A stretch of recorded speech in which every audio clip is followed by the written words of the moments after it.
નમસ્કાર, સમાચાર સાથે હું હિના। મહત્વના સમાચારથી બુલેટિનની શરૂઆત કરીએ। દિલ્હીમાં બીજેપીના નવનિયુક્ત પદાધિકારીઓની બેઠક યોજાઈ। બીજેપી અધ્યક્ષ નીતિન નવીન બેઠકમાં હાજર રહ્યા। ઝેન્ઝીને આકર્ષવા વધુ ફોકસ કરવા સૂચના અપાઈ હોવાની વિગતો છે। યુવાનો પર વધુ ફોકસ કરવા સૂચના। યુવાનો સાથે સંવાદ કરવા અલગ અલગ ટીમ બનાવાઈ। યુવા મોરચાની ટીમ યુવાનો સાથે સંવાદ કરશે। પાર્ટીના પૂર્વ પદાધિકારીઓ પણ મહત્વની ભૂમિકા નિભાવશે। 14 વર્ષથી ઉપરના લોકો સુધી પહોંચવાનું લક્ષ્ય છે।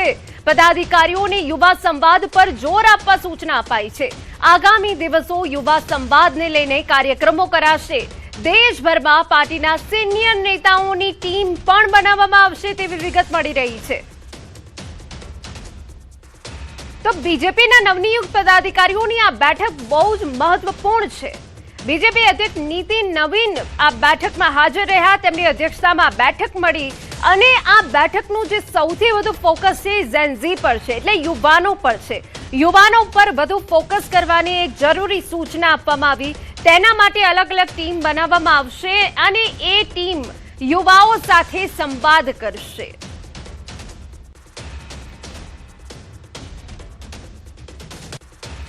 આ વચ્ચે મહત્વના સમાચાર। દિલ્હીમાં ગુજરાત ભાજપના નેતાઓના ધામા। ગુજરાત ભાજપ અધ્યક્ષ વિશ્વકર્મા દિલ્હીમાં, ડેપ્યુટી સીએમ હર્ષ સંઘવી દિલ્હી બેઠકમાં હાજર। આ સિવાય ભાજપના મહામંત્રી રત્નાકર દિલ્હીમાં પહોંચ્યા છે। આયોજિત બેઠકમાં સહભાગી થયા। સેવા સંકલ્પ અભિયાન અંગે બેઠકમાં મંથન કરવામાં આવ્યું। ભાજપનું સેવા સંકલ્પ અભિયાન 17 સપ્ટેમ્બરથી માંડીને 17 ઓક્ટોબર સુધી યોજાશે।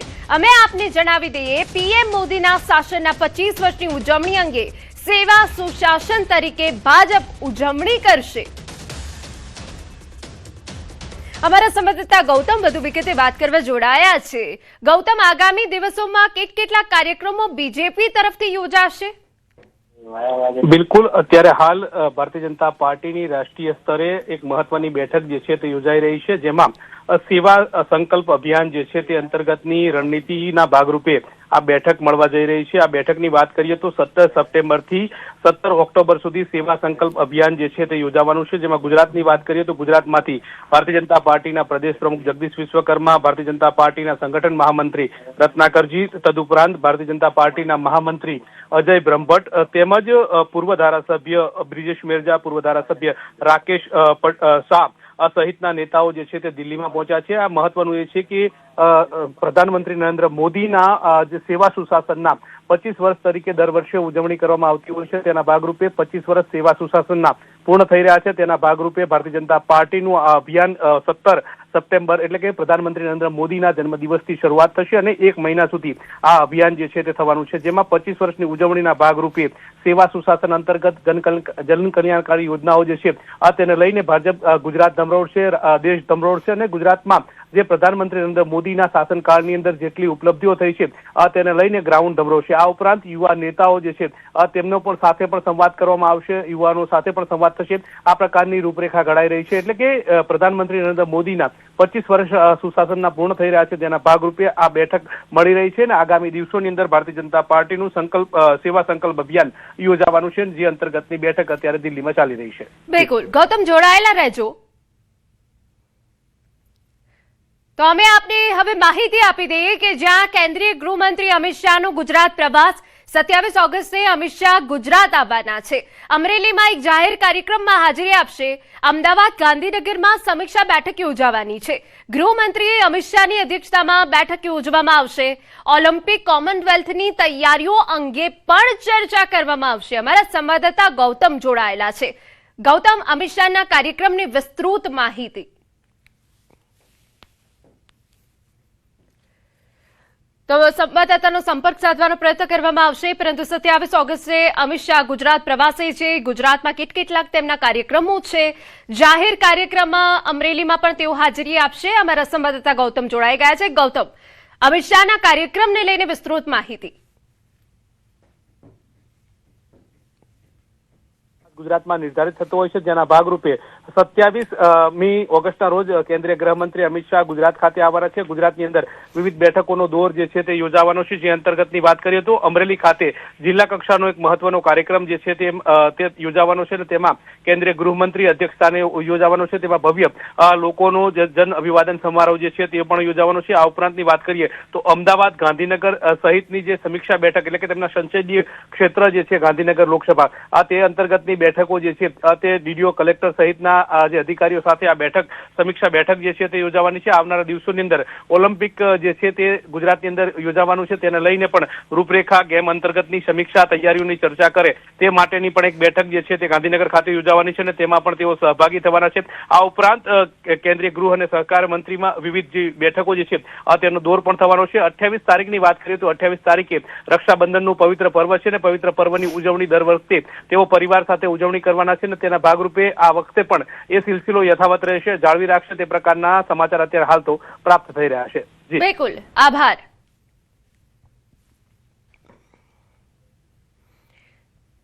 સમાચારમાં આગળ વાત કરીએ હવામાન વિભાગની આગાહીને લઈને. આગામી 7 દિવસ હળવાથી મધ્યમ વરસાદની આગાહી છે. લો પ્રેશર સિસ્ટમ અને મોન્સૂન ટ્રફ સક્રિય. અમદાવાદમાં હળવાથી મધ્યમ વરસાદની આગાહી વ્યક્ત કરાઈ.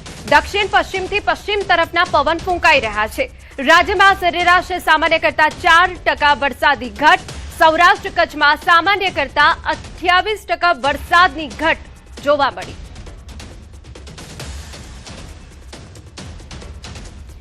તો હવામાન વિભાગે લેટેસ્ટ આગાહી કરી છે કે આગામી 7 દિવસ રાજ્યમાં હળવાથી મધ્યમ વરસાદની આગાહી કરવામાં આવી છે. ક્યાંક છૂટો છવાયો વરસાદ પડી શકે છે. લો પ્રેશર સિસ્ટમ અને મોન્સૂન ટ્રફ સક્રિય થયું છે, જેના ભાગરૂપે અમદાવાદમાં પણ વરસાદ પડી શકે છે. 24 કલાકમાં બંગાળની ખાડીમાં લો પ્રેશર બનશે.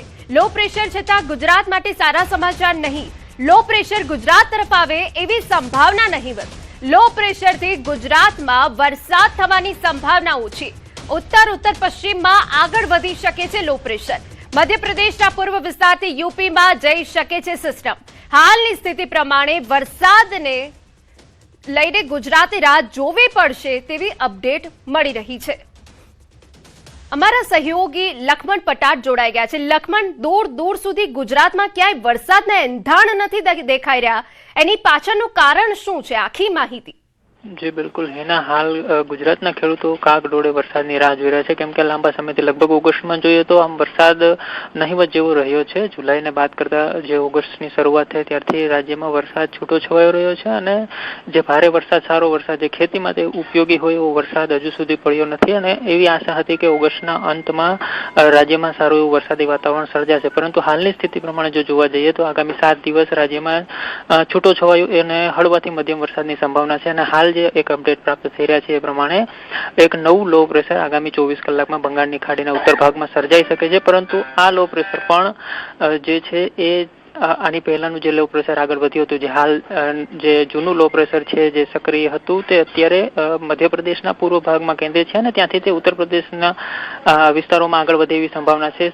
એવી જ રીતે જે નવું લો પ્રેશર 24 કલાક બાદ સર્જાવાનું છે બંગાળની ખાડીમાં, તે પણ એ જ ટ્રેક પર આગળ વધે એવી સંભાવના છે. અને તેના માટે ખાસ જવાબદાર એવું માનવામાં આવી રહ્યું છે કે જે પશ્ચિમી દેશો તરફથી ફૂંકાતા જે સૂકા પવનો છે તેનું જોર ગુજરાતમાં અને રાજસ્થાનના વિસ્તારોમાં ખૂબ જ વધુ છે, અને એટલા માટે થઈને જ આ જે સિસ્ટમ છે તે ઉત્તર પશ્ચિમ તરફ ગતિ કરી રહી છે. એટલા માટે ઝારખંડ થઈ છત્તીસગઢ અને મધ્યપ્રદેશના થોડાક ભાગ થઈને ઉત્તર પ્રદેશમાં ગતિ કરી જાય છે. એટલા માટે થઈને જે પૂર્વ ભારતના રાજ્યો છે અથવા તો મધ્ય ભારતના કેટલાક રાજ્યો છે ત્યાં સુધી જ વરસાદી વાતાવરણ પહોંચે છે, અને ગુજરાતમાં લાંબા સમયથી વરસાદની રાહ જોવી પડી રહી છે. પરંતુ જે હવામાન નિષ્ણાંતો અને આગાહીકારોનું માનવું છે કે સપ્ટેમ્બરની શરૂઆતમાં જે બંગાળની ખાડીમાં છે એક મજબૂત સિસ્ટમ સર્જાઈ શકે છે, અને તેના કારણે તેનું વહન કદાચ ગુજરાત સુધી પહોંચે તો સારો એવો વરસાદ થઈ શકે છે. પરંતુ હાલની સ્થિતિ પ્રમાણે જોઈએ તો જે હાલની જે વાતાવરણ છે એ પ્રમાણે આ જે નવું લો પ્રેશર બનવાનું છે તે ગુજરાત સુધી પહોંચે એવી સંભાવના ખૂબ જ ઓછી છે, અને એટલા માટે જ ખેડૂતોની ચિંતામાં પણ વધારો થયો છે. હેના, બિલકુલ લક્ષ્મણ, આભાર તમામ વિગતો બદલ. તો જે રીતે મારા સહયોગીએ જણાવ્યું કે એક સિસ્ટમ તો સક્રિય થઈ છે, પરંતુ તેની જે ગુજરાત ઉપર અસર છે તે નહીવત જોવા મળશે. પરંતુ સપ્ટેમ્બરમાં વરસાદના થોડા ઘણા એંધાણ હવામાન વિભાગ દ્વારા વ્યક્ત કરવામાં આવ્યા છે. સમાચારમાં આગળ વાત કરીએ તો થાઈલેન્ડથી સમાચાર મળી રહ્યા છે. નાન પ્રાંતમાં ભારે વરસાદથી પૂર આવ્યું છે. અનેક વિસ્તારોમાં જળબંબાકારની સ્થિતિ છે. રસ્તાઓ બેટમાં ફેરવાઈ ગયા છે. પૂરના પાણી વધતા જનજીવન પણ ખોરવાયું છે. લોકોને અવરજવરમાં ભારે હાલાકી પડી રહી છે.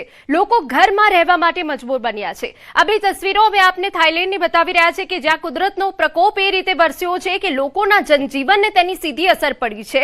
ક્યાંક કાચા મકાનો ધરાશાયી થઈ ગયા છે.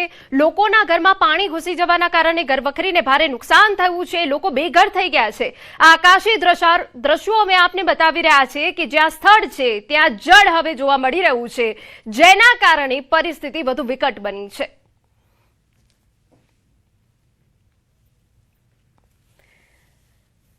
બ્રાઝિલમાં ભારે વરસાદથી પૂરની સ્થિતિ સર્જાઈ. રિયો બ્રાન્કોમાં રસ્તાઓ, દુકાનો પાણીમાં ગરકાવ. નદીની જળ સપાટી વધતા જનજીવન પ્રભાવિત થયું. જગુઆરાઓમાં 40 પરિવારોનું સ્થળાંતર. પાણી વધતા અનેક દુકાનો બંધ. ભારે વરસાદી આગાહીને લઈ તંત્ર એલર્ટ પર છે.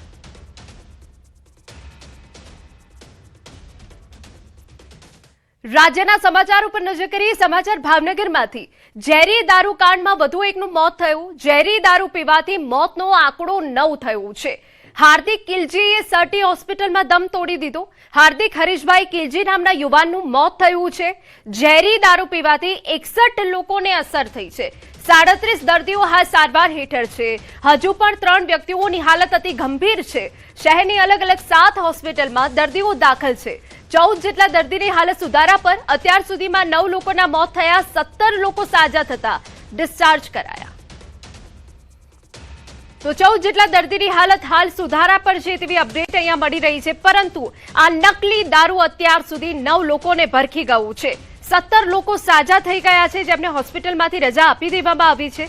શહેરની અલગ અલગ 7 હોસ્પિટલમાં હાલ દર્દીઓ દાખલ છે. હવે ક્યારે શું થયું તેની વિસ્તૃત માહિતીની અમે આપને અપડેટ આપીએ. 16 ઓગસ્ટ રાત્રે દોદાના ખરકડીની સીમમાં દારૂ પાર્ટી થઈ. 18 ઓગસ્ટ પાર્ટી આપનારા ઉપેન્દ્રસિંહ ગોહિલનું મોત. નકલી દારૂ પીધો હોવાનો ઘટસ્ફોટ. ગૃહમંત્રી સંઘવીએ અમદાવાદમાં ડીજીપી સાથે બેઠક યોજી. જે બાદ એસએમસીના એસપી મયુર ચાવડાને ભાવનગર દોડાવવામાં આવ્યા. એ બાદ 19 ઓગસ્ટ દારૂ પીનારા વધુ 8 લોકોના મોત થઈ ગયા. એસપીએ ગૃહ વિભાગને અંધારામાં રાખતા ડીજીપીએ ગંભીર નોંધ લીધી. તે બાદનો ઘટનાક્રમ.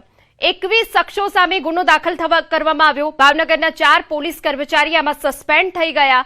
નકલી દારૂ બોટલ સાથે ઘરમાંથી શિક્ષકની લાશ મળી.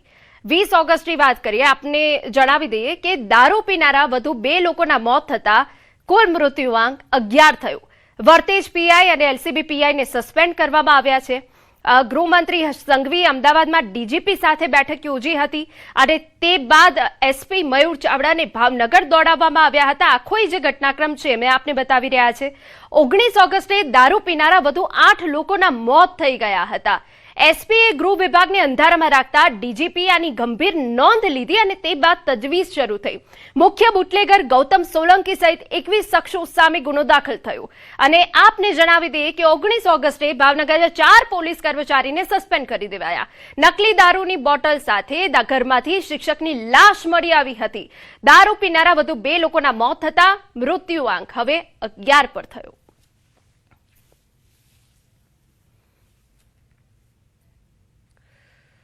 बीजेपी ने प्रेस कॉन्फ्रेंस आवो सांभळिए. लिखा गया था ऋषि बंकिम जी द्वारा. क्यों?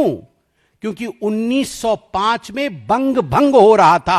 बंगाल के विभाजन को रोकने के लिए, बंग भंग को रोकने के लिए वंदे मातरम लिखा गया था. 1906 में बरिसाल में जिस समय वंदे मातरम का उच्चारण करके नर और नारी निकले थे, उस समय ब्रिटिश सरकार ने उसे बैन किया कि कोई वंदे मातरम गा नहीं सकता है. मगर फिर भी बरिसाल में वंदे मातरम गाया गया और उसके पश्चात 1907 में मैडम बिकाजी कामा ने वंदे मातरम लिखे हुए झंडे को भी फहराया.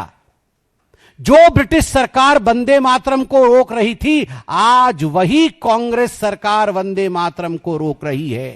आप चिंता करके देखिए. ये छोटा विषय नहीं है, ये राजनीति का विषय नहीं है, यह विषय देश के विभाजन का है. याद करिए 1937 से पहले कांग्रेस के अधिवेशन 1923 में 1923 में काकीनाडा आंध्र प्रदेश में कांग्रेस का अधिवेशन हुआ था। उस समय पंडित विष्णु दिगंबर जी गाने वाले थे वंदे मातरम, संपूर्ण वंदे मातरम, मगर कांग्रेस के अध्यक्ष मौलाना मोहम्मद अली वो वॉकआउट करते हैं कि मैं नहीं गाने दूंगा संपूर्ण वंदे मातरम। और 1923 के उस प्रकरण के बाद 1937 में पहली बार नेहरू जी के कहने पर वंदे मातरम को विभाजित किया जाता है, उसे तोड़ दिया जाता है, केवल एक हिस्सा ही गाया जाता है। परिणाम क्या हुआ?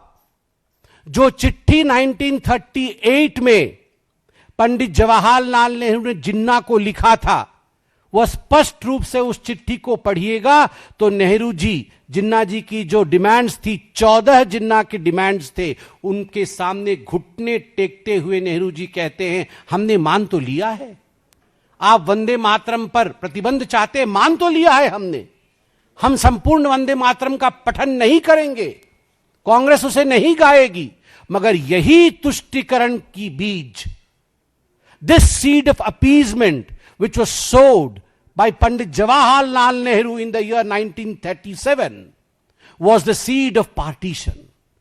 यह विभाजन का बीज बनता है। और उस समय जिन ताकतों को शक्ति मिली, उन ताकतों ने देश को आगे चलकर विभाजित किया। आज पुनः कांग्रेस पार्टी में सोनिया जी और राहुल जी का व्यवहार 15 अगस्त को जो व्यवहार रहा और उसके बाद CWC में जो रिजोल्यूशन 1937 के रिजोल्यूशन को पुनः पारित किया, आज भारतीय जनता पार्टी के प्रथम पदाधिकारी बैठक में हमारे अध्यक्ष नितिन नवीन जी ने पुरजोर तरीके से यह कहा है कि यह जो विभाजन करने की बीज बोने की कोशिश कर रही है कांग्रेस पार्टी, हम कदाचित इसे नहीं होने देंगे। मुझे बड़े दुख के साथ कहना पड़ रहा है कि कांग्रेस पार्टी ने शायद पढ़ा नहीं है कि महात्मा गांधी जी ने क्या कहा था वंदे मातरम के लिए। मैं पढ़ना चाहूंगा महात्मा गांधी जी ने क्या कहा था वंदे मातरम के लिए। Mahatma Gandhi on Vande Mataram, no matter what its source was and how and when it was composed, it has become a most powerful battle cry among Hindus and Muslims of Bengal during the partition days. It was anti-imperialistic cry. As a lad, when I knew nothing of Anandamath or even Bankim, its immortal author, Vande Mataram had gripped me. And when I heard it, sung it, it had enthralled me. I associated the purest national spirit with it. I repeat, I associated the purest national spirit with it. It never occurred to me that it was a Hindu song or meant only for Hindus. Unfortunately, we have fallen on evil days. સમાચારમાં આગળ વધીએ। સુરત સચિન જીઆરડીસીમાં પ્રોહિબિશનની ગેરકાયદેસર પ્રવૃત્તિ સામે પોલીસે સપાટો બોલાવ્યો। ગઠમેણી ગામના સારંગપડિયામાં Sachin GIDC પોલીસે દરોડો પાડી એક મહિલાના ઘર પાછળ આવેલા ખુલ્લા વાડામાંથી દારૂ અને બિયરના ટીનનો જથ્થો ઝડપી પાડ્યો। પોલીસે સ્થળ પરથી ભારતીય બનાવટનો વિદેશી દારૂ અને બિયર સહિત કુલ 178 બોટલ મળી આવી। પોલીસે 26,068 રૂપિયાનો મુદ્દામાલ જપ્ત કરી મહિલા આરોપીને ઝડપી લીધી।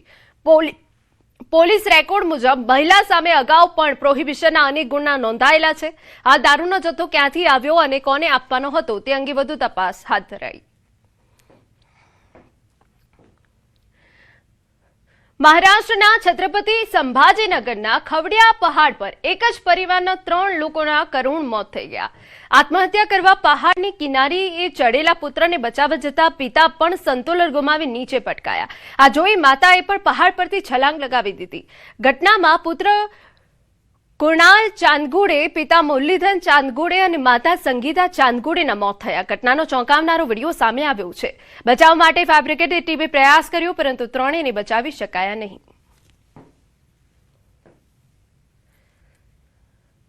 મહારાષ્ટ્રના નાસિકના નવશિયા ગણપતિ વિસ્તારમાં રસ્તો ધસી પડતા મોટી દુર્ઘટના સર્જાઈ। રોડના કામ માટે પહોંચેલું ડમ્પર અચાનક રસ્તાનો ભાગ બેસી જતા આશરે 10 થી 12 ફૂટ ઊંડા ખાડામાં ખાબક્યું।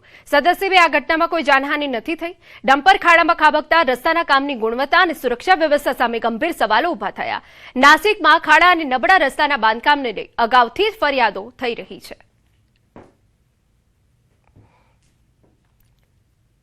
સમાચારમાં રોકાઈએ એક વિરામ માટે।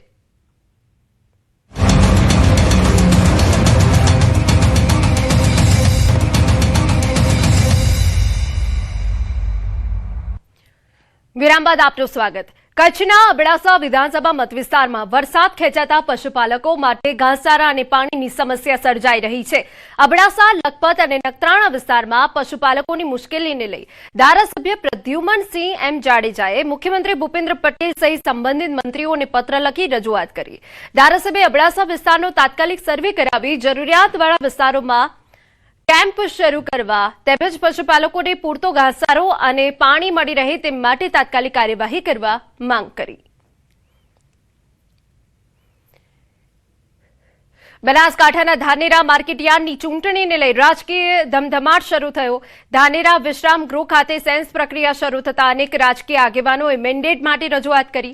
માર્કેટયાર્ડની 14 બેઠકોમાંથી 4 વેપારી અને 10 ખેડૂત બેઠકો છે, જેમાં 2900 ખેડૂત અને 32 વેપારી મતદારો નવા ડાયરેક્ટરો નક્કી કરશે। ભાજપ સામે ભાજપની જ પેનલ ચૂંટણી લડે તેવી શક્યતા વચ્ચે સ્થાનિક રાજકારણ ગરમાયું।